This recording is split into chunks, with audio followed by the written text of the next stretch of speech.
आदरणीय गार्जियन, प्रिय छात्र, आज कैरियर को लेकर के नाना प्रकार की आशंकाएं बच्चों एवं आपके बीच रहती है। कभी बच्चे इस बात को लेकर चिंतित होते हैं कि 10वीं के बाद मैं कैरियर बनाऊं, कभी 12वीं के बाद, कभी ग्रेजुएशन के बाद, और इस तरह से कई बार अनिर्णय की स्थिति में वो बेरोजगारी के द्वार पे पहुंच जाते हैं। ऐसे छात्रों एवं अभिभावकों के लिए, खास तौर से जिनकी आय काफ़ी कम है और आर्थिक रूप से संबल नहीं हैं, वैसे लोगों के लिए मैं अपना कुछ विचार आप सबों से साझा करना चाहता हूं। मैंने अपने जीवन काल के 30 वर्ष शिक्षा और शिक्षा से जुड़े कार्यों में दिया है और ऐसा महसूस किया है कि कई बार अच्छी जानकारी के अभाव में, प्रॉपर इन्फॉर्मेशन नहीं लेने के अभाव में बच्चे भटक जाते हैं और बच्चों की जिद में आकर के गार्जियन का भी नुकसान हो जाता है। ऐसा मैंने देखा है कि 10वीं के बाद जिस उत्साह के साथ हमारे बच्चे बिहार बोर्ड की परीक्षा देते हैं, अच्छे अंक लाते हैं, उसी उत्साह में एक कमी नज़र आती है 12वीं की क्लास में। 11वीं तक जो बच्चा IIT का सपना देखता है, 12वीं में जाने के बाद उसका वो सपना धूमिल होने लगता है। मैं मानता हूं कि बिहार हमेशा से मेधावी छात्रों की जन्मस्थली रही है और यही वजह है कि संपूर्ण देश में आज भी बिहार के छात्रों का, खास तौर से प्रशासनिक क्षेत्र में और अभियंत्रण के क्षेत्र में तथा मेडिकल के क्षेत्र में डंका बजता रहा है। अभी मैं जिन विचार को आपके साथ साझा करना चाहता हूं, वह विषय है पॉलिटेक्निक, ताकि कोई गार्जियन अक्षम होते हुए भी अपने बच्चों को इस पढ़ाई को पूरा करा करके अपने परिवार का भरण पोषण अच्छी तरह से कर सकता है।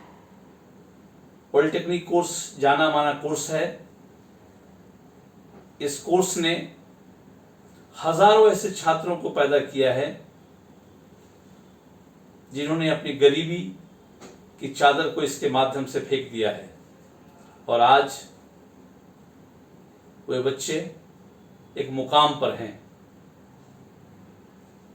बिहार के वैसे छात्र जिन्होंने 10वीं पास की है या 11वीं पास की है या 12वीं पास की है, और अगर उनको ऐसा लगता है कि विज्ञान विषय उनके लिए ज़्यादा कठिन हो गया है, समय उनके पास कम है,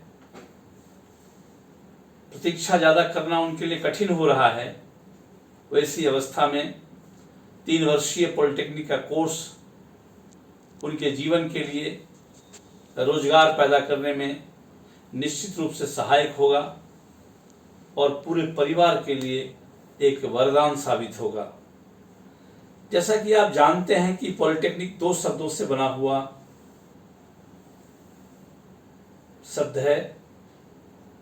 पोली का अर्थ है बहुत सारे एवं टेक्निक का अर्थ है कला या फिर प्रैक्टिकल तरीके से सिखाना। मसलन यह कलाओं की संस्था है। यूं कहें कि आप जिस फील्ड में बच्चा जाना चाहता है पॉलिटेक्निक में, हम उसके लिए आपको तैयार करते हैं और आपको रोजगार के लायक बनाते हैं। छात्रों का कॉलेज चयन करने के क्रम में बहुत सारी बातें उनके मन में आती है। उसके पहले उनको यह समझना बहुत आवश्यक है कि पॉलिटेक्निक की जो व्यापकता है उससे वो परिचित नहीं है। पॉलिटेक्निक के अंदर ऐसे सैकड़ों कोर्स हैं जहां पर और भी कम अवधि में, 2 वर्ष की अवधि में, 1 वर्ष की अवधि में आप रोजगार के लायक अपने को तैयार कर सकते हैं। आपको यह जानकारी होनी चाहिए कि लगभग 2100 से ज़्यादा पॉलिटेक्निक कॉलेज हमारे देश के अंदर है, जो all India council for technical education से और स्टेट टेक्निकल बोर्ड से अथवा डायरेक्टरेट ऑफ टेक्निकल एजुकेशन से उसको मान्यता दी गई है और वह डिग्री पूरे देश में मान्य है। जैसा कि हम सभी जानते हैं कि पॉलिटेक्निक के जो ब्रांचेज हैं उसमें मुख्य तौर से mechanical, civil, electrical, computer science, electronics and communication engineering, automobile, agriculture, chemical, aeronautical, aerospace, petroleum, information technology, ceramic engineering जैसे कई ब्रांच शामिल हैं। मुख्य तौर से जो मैं 2100 कॉलेज की बात कर रहा था उसमें civil, mechanical, electrical, computer science और आईटी का क्षेत्र काफ़ी व्यापक है और बच्चे उसके माध्यम से रोजगार पाने में समर्थ होते हैं। ऐसे कई छोटी संस्थानें भी हैं इस देश के अंदर जो डिप्लोमा के नाम पर या डिप्लोमा के आधार पे लोगों को रोजगार के लायक तैयार करती है और उसमें समय भी कम लगता है।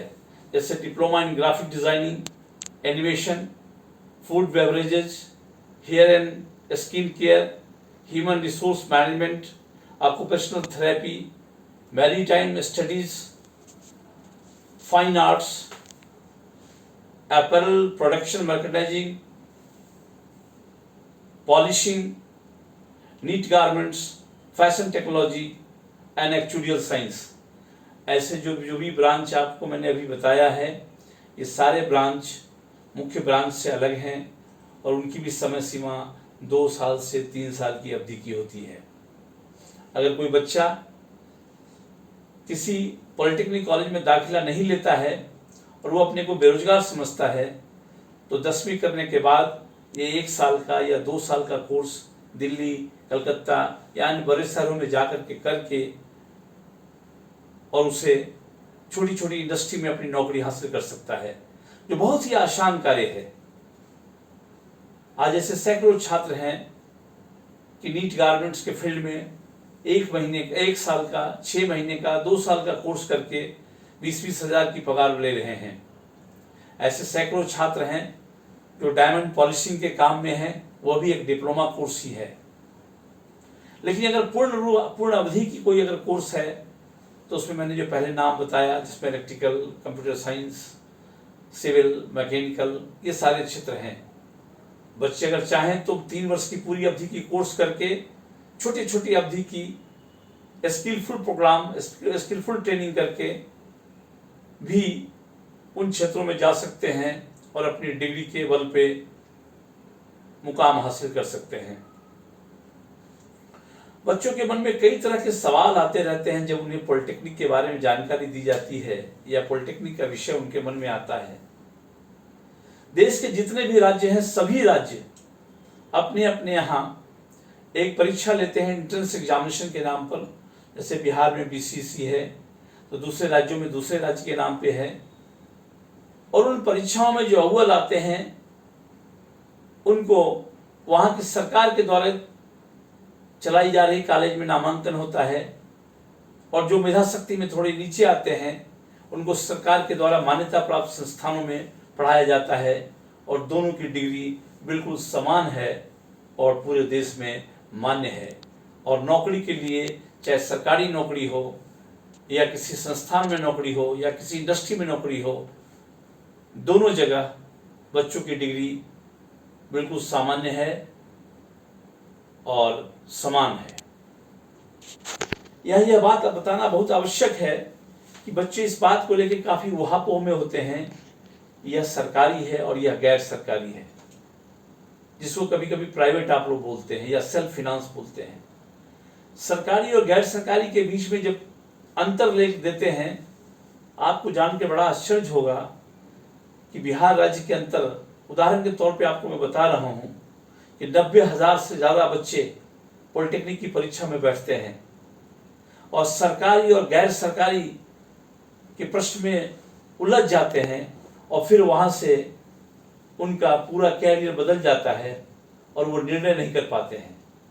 ये जानकारी देना बहुत आवश्यक है कि सरकारी और गैर सरकारी दोनों की डिग्री जिसको स्टेट टेक्निकल बोर्ड से मान्यता प्राप्त है बिल्कुल समान है और आप दोनों के आधार पर सरकारी नौकरी पाने के लिए अधिकृत हैं। छात्रों को कॉलेज के चयन करने में कुछ आवश्यक बातों का ध्यान रखना जरूर चाहिए, जैसे क्या संस्थान किसी सरकार द्वारा संचालित है, पॉलिटेक्निक है, या फिर सरकार के द्वारा मान्यता है, दोनों ही समान है। अगर बिल्कुल प्राइवेट है तो AICTE से उसको मान्यता नहीं मिली होगी। कई ऐसे प्राइवेट यूनिवर्सिटी चलाए जाते हैं जिनमें AICTE की मान्यता नहीं है, वैसे संस्थानों में आप न जाएं। उसको लेकर के भ्रम की स्थिति जरूर रहती है। क्या आपकी संस्थान AICTE से अप्रूव्ड है, इसको जानना आपके लिए जरूरी है। अगर वो AICTE से अप्रूव्ड है तो चाहे वो सरकारी हो या गैर सरकारी, उसकी डिग्री पूर्णतः मान्य है। क्या यहाँ बल्क नियमित रूप से चलाई जाती है? क्या फैकल्टी मेंबर्स की संख्या पूरी है? क्या योग्य फैकल्टी मेंबर्स हैं? क्या लाइब्रेरी की सुविधा हमारे पास उपलब्ध है? क्या परीक्षाएं समय पे होती है? क्या प्लेसमेंट के लिए कंपनियां आती है? इस तरह के कई सवाल बच्चों के मन में आते हैं। क्या स्कॉलरशिप की सुविधाएं इस संस्थान में प्राप्त है? क्या मेधावी निर्धन छात्र को अतिरिक्त सुविधा दी जाती है? या अन्य अन्य कई प्रश्न बच्चों के मन में आते हैं। बच्चों के उनके सारे सवालों के जवाब मिलना बहुत जरूरी है, ताकि एक बड़ा वर्ग जो डिप्लोमा का सपना लेकर के राज्यों में परीक्षा देता है और जैसे ही उसे भ्रम के जाल में फंसाया जाता है और ये कहा जाता है कि यह सरकारी नहीं है, आप यहाँ पढ़ाई नहीं करें, तो फिर वो पढ़ाई नहीं करते हैं और इसका नतीजा ये होता है कि वो गार्जियन के लिए एक समय पे बोझ बन जाते हैं और वो बच्चा कहे बिना कहे वो इंटरमीडिएट ग्रेजुएशन के कई ऐसे सब्जेक्ट को लेकर पढ़ाई करने लगते हैं जिसमें ना तो उनकी कोई दिलचस्पी होती है और ना ही कैरियर बनने का मार्ग प्रशस्त होता है। हम बच्चों से, उनके माता पिता से ये निवेदन करते हैं कि जिस चीज की जानकारी में आपको कठिनाई हो रही हो, उसके लिए किसी के पास, किसी प्राचार्य के पास, किसी प्रोफेसर के पास, किसी फैकल्टी मेंबर के पास, किसी काउंसलर के पास में, किसी विचारक के पास में, किसी मेंटर के पास में जाकर के अपने बच्चों के साथ जाएं और उनसे विषय वस्तु पर चर्चा करें। आपको सही मार्गदर्शन प्राप्त होगा। सरकारी और गैर सरकारी के विभेद में आप न पड़ें। आपको अपने बच्चे को पॉलिटेक्निक करानी है, सरकारी और गैर सरकारी वहाँ महत्वपूर्ण नहीं है। हाँ, जो आवश्यक कैटलिस्ट है इंस्टीट्यूशन के अंदर वो जरूर होनी चाहिए। अगर वो नहीं है तो बच्चों को वहाँ नहीं पढ़नी चाहिए।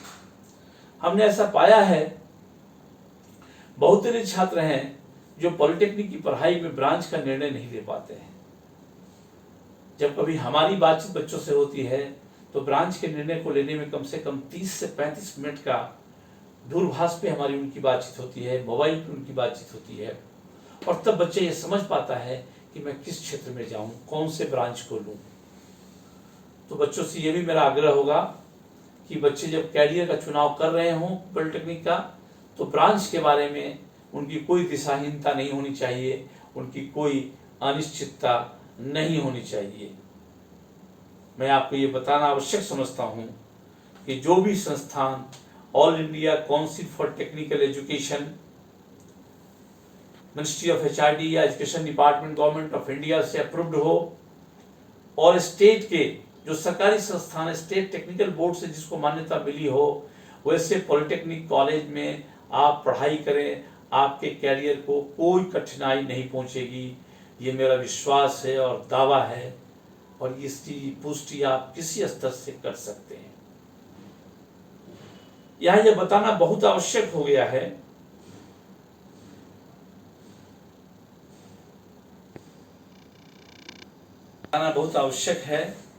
कि छात्र जब पॉलिटेक्निक को अपना कैरियर बना रहे हों तो पॉलिटेक्निक का कैरियर बनाने के क्रम में ब्रांचेज के सिलेक्शन का जो निर्णय है वो काफी सोच समझ कर लेना चाहिए। अपने सीनियर से राय मशविरा करके लेनी चाहिए, और जिस ब्रांच में आपका पैशन हो, जिसमें आपकी रुचि हो, उसी ब्रांच को सेलेक्ट करना चाहिए, दबाव में किसी अन्य ब्रांच को नहीं। मगर उस ब्रांच के बारे में जानकारी होनी चाहिए, वो ब्रांच है क्या। जैसे कई बार सिविल ब्रांच को लेकर हम चर्चा करते हैं, मैं उसकी बहुत छोटी सी परिभाषा देता हूं कि बच्चों को अगर निर्माण कार्य में रुचि है, सैंड, वाटर, सीमेंट, सरिया के साथ अगर वो काम करना सीखना चाहते हैं, बड़ी बड़ी इमारतों के निर्माण में उनकी दिलचस्पी होती है, सड़क के निर्माण में उनकी दिलचस्पी है, सरकारी संस्थानों के निर्माण में उनकी दिलचस्पी है, या प्राइवेट हाउसिंग कॉलोनाइजेशन में उनके निर्माण में उनकी दिलचस्पी है, ऐसे बच्चों को सिविल ब्रांच लेना चाहिए। और आपको जानकर आश्चर्य होगा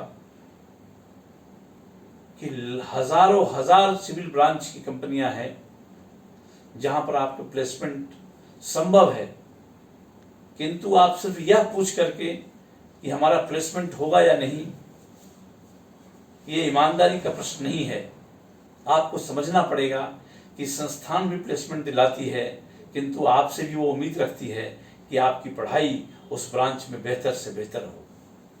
देश में आज एफकॉन इंफ्रास्ट्रक्चर है, पुंज लॉयड है, नेटिव इंजीनियर्स इन केमिकल्स लिमिटेड है, BSCPL है जो हैदराबाद की संस्था है, BGR एनर्जी सिस्टम्स लिमिटेड है, SDIL है, GMR है, GVE है, SR है, DLF है, सापुर जी पालन जी हैं। इस तरह की सैकड़ों कंपनियां हैं सिविल की जो आज देश में न केवल भारत देश के अंदर बल्कि उनका कार्य विदेशों में भी चल रहा है।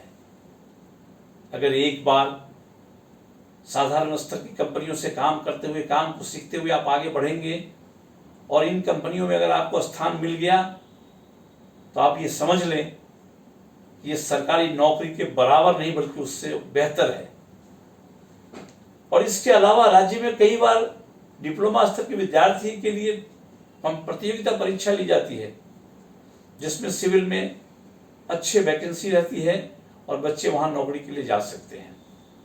उसी तरह से मैकेनिकल ब्रांच है, अगर बच्चों को मशीन में रुचि है, ऑटोमोबाइल के काम को सीखने में रुचि है, या जहां जहां मशीनीकरण है, चाहे वो कोई भी क्षेत्र हो देश का, गाड़ी का क्षेत्र हो, कृषि का क्षेत्र हो, निर्माण का क्षेत्र हो, कहीं भी प्रोडक्शन का क्षेत्र हो, और अगर वो बच्चा मैकेनिकल में रुचि लेता है तो मैकेनिकल की भी सैकड़ों कंपनियां आपके सामने है। टाटा ग्रुप का नाम आप जानते हैं, HPCL है, किर्लोस्कर है, अशोक लीलैंड है, थर्मैक्स है, BHEL है, लार्सन एंड टूब्रो है, गोदरेज है, DRDO है, गेल है, कोल इंडिया लिमिटेड है, NPCIL है, सेल है, बार्क है, और ऐसी सैकड़ों संस्थानें हैं भारत सरकार की और दूसरी ऐसी संस्थानें जो प्राइवेट रूप से चलाई जाती है जहां पर आपको रोजगार संभव है। ठीक उसी तरीके से कोई बच्चा अगर इलेक्ट्रॉनिक्स एंड कम्युनिकेशन इंजीनियरिंग में जाना चाहता है तो उसको यह बात समझना होगा कि आज जो मोबाइल उसके हाथ में है, आज जो कंप्यूटर उसके हाथ में है, आज जितने गैजेट्स उसके कमरे में हैं, चाहे वो फ्रिज हो, टेलीविजन हो, या ऐसी कोई चीज जहां पर आज IC की जरूरत है, मदरबोर्ड की जरूरत है, वहां इलेक्ट्रॉनिक्स कम्युनिकेशन इंजीनियरिंग की जरूरत है। आज ऐसे बच्चों के लिए भी दरवाजे खुले हुए हैं और उनकी भी कंपनी सीमेंस लिमिटेड है, बॉस है, ABB लिमिटेड है, क्रॉम्पटन है, इलेक्ट्रॉनिक कॉरपोरेशन है, V-गार्ड है, HBL है। ऐसी कई संस्थानें हैं देश में जहां पर आप अप्लाई करके डिप्लोमा की डिग्री प्राप्त करते ही वहाँ एक इंटरव्यू होती है, वहाँ एक परीक्षा आयोजित होती है, वहाँ सिलेक्ट होकर के आप नौकरी में जा सकते हैं। इसी तरीके से ऑटोमोबाइल का क्षेत्र है और इन सब में भी अपार संभावनाएं हैं। एग्रीकल्चर से डिप्लोमा करने वाले बच्चों को मैं ये बताना चाहता हूं कि देश में आज कोरोना काल में जो इकोनॉमिक स्लोडाउन आया है या जो कमी आई है, आर्थिक गिरावट आई है, हमारे जीडीपी में अगर इसको कोई स्थिर कर सकता है वो सिर्फ किसान है और कृषि है। एग्रीकल्चर का डिप्लोमा करके आप खुद कम्युनिटी एग्रीकल्चर में आप विश्वास रख सकते हैं, आप करा सकते हैं खेती, अपनी खेती करा सकते हैं और उससे जुड़े हुए जितनी भी कंपनियां हैं, चाहे टेक्नोलॉजी के फील्ड में एग्रीकल्चर में हो, चाहे वो सीड्स के फील्ड में हो, चाहे वो प्लांटेशन के फील्ड में हो, आप इन सब जगहों में अपना रोजगार तलाश सकते हैं। मसलन मैं आपको ये बताना चाहता हूं इन सब बातों के आधार पे कि आप जब कभी भी डिप्लोमा की पढ़ाई के बारे में सोचें तो निश्चित तौर से ब्रांच के चयन में बड़ी सावधानी बरतें और अपने पैशन के अनुसार ही ब्रांच निर्धारित करें और तभी उसमें आपका रोजगार का रास्ता सुगम रूप से प्रशस्त हो पाएगा। बड़ी चिंता की बात आती है कभी कभी जब बिहार राज्य के विद्यार्थी सरकारी एवं गैर सरकारी संस्थानों में फर्क का कारण बताए बिना अपना निर्णय बदल देते हैं और पॉलिटेक्निक छोड़ के किसी और फील्ड में चले जाते हैं। आपको यहां समझना होगा कि 10वीं के बाद पूरे भारतवर्ष में सबसे कम समय की एकमात्र पढ़ाई पॉलिटेक्निक है, जिसको यानी एक बच्चा जो 14 साल की अवस्था में या 15 साल की अवस्था में मैट्रिक की परीक्षा 10th की परीक्षा देता है और 3 साल की पॉलिटेक्निक की पढ़ाई करने के बाद 18 साल में वो रोजगार लेने की स्थिति में हो जाता है। ऐसी भारत में कोई पढ़ाई नहीं है। मैं ऐसा मानता हूं कि आज इंजीनियरिंग के क्षेत्र में भी भारत सरकार को पॉलिटेक्निक की पढ़ाई के माध्यम से ही इंजीनियरिंग में बच्चों को पढ़ाना चाहिए। इंटरमीडिएट के आधार पर पढ़ाए जाने वाले बच्चों के बीच उनकी स्पर्धा जो है वो जितनी ज्यादा होगी उतनी बेहतर होगी, मगर रिजल्ट कितने होते हैं आज आप अनुमान लगा के देखिए। 2.5 करोड़ बच्चे हमारे इंटरमीडिएट में पढ़ते हैं। इन 2.5 करोड़ बच्चों का अगर सपना होगा इंजीनियरिंग तो उसमें से सिर्फ 1 लाख बच्चों का सपना पूरा हो पाता है। तो हमारा प्रतिशत क्या है? अगर हम भारत सरकार से ये निवेदन करें कि कोई भी बच्चा अगर इंजीनियरिंग के फील्ड में जाना चाहे या किसी भी फील्ड में, तो पहले उनको 10वीं के बाद डिप्लोमा में डाला जाए और डिप्लोमा के आधार पर उनको डिग्री की पढ़ाई की जाए। बड़ी खुशी का विषय है कि न्यू एजुकेशन पॉलिसी जो भारत सरकार लाई है और मोदी जी के नेतृत्व में उसमें काफी तेजी से काम चल रहा है, उसका फायदा यह होने वाला है कि कोई बच्चा डिप्लोमा भी करेगा और अगर अच्छे आगे पढ़ना चाहता है तो उसे डिग्री भी प्राप्त होगी। लेकिन आज की स्थिति में मैं जरूर कहना चाहूंगा कि कोई भी टेक्निकल कोर्स हो, उसके सर्टिफिकेट कोर्स हो या नहीं हो, मगर डिप्लोमा कोर्स के बाद ही डिग्री में जाने की अनुमति मिलनी चाहिए। सिर्फ इंटरमीडिएट उसका आधार बनाया जाना बिल्कुल गलत है और उसकी वजह से बच्चों में बहुत परेशानी है, बहुत आशंकाएं रहती है, बच्चे बहुत परेशान रहते हैं। आप एक सर्वे करके पाएंगे कि हर शहर के अंदर लाखों लाख बच्चे इंजीनियरिंग और आईआईटी के नाम पर कोचिंग करने जा रहे हैं, मगर पॉलिटेक्निक के लिए कोचिंग करने वालों की संख्या कम है। जबकि मेरा दावा है कि उसमें से 90% बच्चे ऐसे हैं जिनको पॉलिटेक्निक की परीक्षा में पास होने की स्थिति नहीं रहती है और फिर वो आईआईटी के नाम पर हजारों हजार पैसे बर्बाद करते हैं। तो मैं देश में मेधा शक्ति का दुरुपयोग कर रहा हूं, उसको सही मार्ग नहीं दे पा रहा हूं, इसलिए गार्जियन से भी मेरी अपील होगी कि अपने बच्चों को पहचाने और बच्चों से भी आग्रह होगा कि वो अपने बच्चों को समझे, अपनी क्षमता को समझे। बच्चे अगर अपनी क्षमता को समझ के उसके अनुकूल पढ़ाई करेंगे तो जरूर उनको कुछ न कुछ सफलता मिलेगी। और अगर वो अति महत्वाकांक्षा में दूसरों की देखा देखी करेंगे तो उसका परिणाम शायद अनुकूल नहीं होगा और उसे उसका नुकसान उठाना पड़ेगा। सरकारी और गैर सरकारी की जो समस्या है, इससे बाहर निकल के बच्चों को अपनी पढ़ाई में ज्यादा समय देना चाहिए और इन झंझावातों से बाहर निकल जाना चाहिए। गैर सरकारी के भंवरजाल से नहीं निकलने के कारण बच्चे बिल्कुल दिग्भ्रमित हो जाते हैं और अपना बहुत नुकसान कर बैठते हैं। मैंने पहले ही कहा कि जिस संस्थान को all India council for technical education और स्टेट टेक्निकल बोर्ड से मान्यता प्राप्त है, वहां सिर्फ कुछ बातों की जानकारी करना आपके लिए आवश्यक है, जैसे अच्छी फैकल्टी, अच्छा माहौल, अच्छा एकेडमिक वातावरण। इसके अलावा बहुत जानकारी लेने की कोई आवश्यकता नहीं है। कई बार छात्र कम फीस को लेकर भी सरकारी कॉलेज की तरफ मुखातिब होते हैं। तो मेरा ऐसा मानना है कि आज कम फीस की वजह से पढ़ने के कारण अगर आप यह निर्णय लेते हैं तो क्या 12वीं करने में, क्या 11वीं करने में, क्या स्नातक की पढ़ाई करने में, क्या अन्य पढ़ाई करने में पैसे नहीं लगते हैं? सबसे कम पैसे में कई ऐसी संस्थान है जो आज डिप्लोमा की पढ़ाई करा रही है। 70%, 80% और 100% तक उनकी ट्यूशन फीस की राशि स्कॉलरशिप में दे करके बच्चों की पढ़ाई कराई जा रही है, और इस दावे के साथ कि हमारा बच्चा अगर हमारे संस्थान में पढ़ेगा तो उसको प्लेसमेंट अवश्य मिलेगा। तो बच्चों को इस दिशा में सोचना चाहिए और ये प्रयास करना चाहिए कि मुझे अच्छे संस्थान कैसे मिले। सरकारी और गैर सरकारी से बिल्कुल उनको बाहर आना चाहिए। उनका बहुत नुकसान हो रहा है, ये उनके लिए समझना बहुत जरूरी है। मेरा अनुभव कहता है कि छात्रों को अपनी क्षमता का आकलन जरूर करना चाहिए। यह कहने में मुझे कोई गुरेज नहीं है कि छात्र जब हमसे मिलने आते हैं और हमारे जैसे कई फैकल्टी मेंबर्स से या काउंसलर से मिलते हैं तो उनकी क्षमता का आकलन मैं जब करता हूं तो मुझे बड़ा दुख होता है। वो लंबी चौड़ी बात करते हैं, बड़ी पढ़ाई की बात करते हैं और उनका आधार बिल्कुल खिसका हुआ होता है। वो कभी इस बात की चर्चा नहीं करते हैं कि मैंने कितनी पढ़ाई की है और मुझे कितनी पढ़ाई करनी चाहिए और मुझे कहां से रोजगार के लायक मैं तैयार हो पाऊंगा। क्या जरूरी है कि हर बच्चा इंजीनियरिंग करे? क्या जरूरी है हर बच्चा डॉक्टरी करे? ऐसे कई सारे क्षेत्र हैं जहां बच्चे 2-2 साल 3-3 साल की पढ़ाई करके अपने स्किल को डेवलप करके, प्रधानमंत्री के कार्यक्रम के अनुसार अपने स्किल को डेवलप करके, अन्य स्किल यूनिवर्सिटी में दाखिला करा करके और अपना कैरियर बना सकते हैं। किंतु अपने कैरियर की परवाह किए बिना समाज को दिखाने के लिए और यूं कहें कि पिताजी की आंखों में धूल झोंकने के लिए भी हजारों हजार छात्र डिग्री कोर्स में अपना नामांकन लेते हैं और वहां बिल्कुल असफल रहते हैं।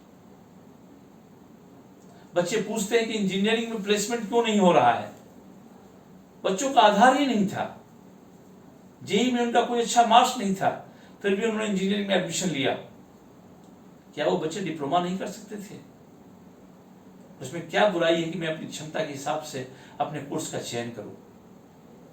जब भी मैं अपनी क्षमता के हिसाब से अपने कोर्स का चयन करूंगा तो मुझे सफलता अवश्य मिलेगी, इसमें कोई दो मत नहीं है।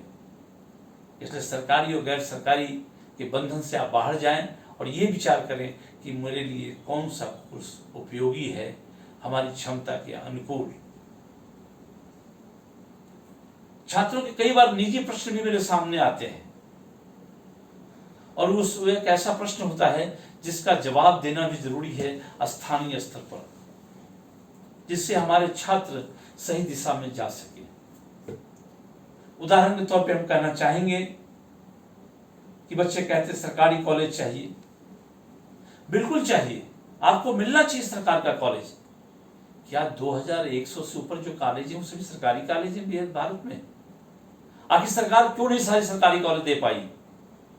ये प्रश्न आप सरकार से पूछिए, या आप अपना सौभाग्य मानिए कि सरकार के समतुल्य कई ऐसे गैर सरकारी संस्थान हैं जो सरकार से मान्यता लेकर के आपको डिग्री प्रदान करती है, आपको उसके लायक बनाती है। इसलिए और आपको यह भी जानकारी है कि सरकारी कॉलेज में जाने के लिए मेरे मार्क्स अच्छे होने चाहिए, मेरे एंट्रेंस की परीक्षा बहुत अच्छी होनी चाहिए, और आप अपने पिताजी को अपनी पूरी जानकारी उपलब्ध नहीं कराते हैं, अपने गार्जियन को पूरी जानकारी नहीं उपलब्ध कराते हैं और उसी तरह के उलझे सवालों में उनको रख करके बाद में आपका निर्णय बदल जाता है।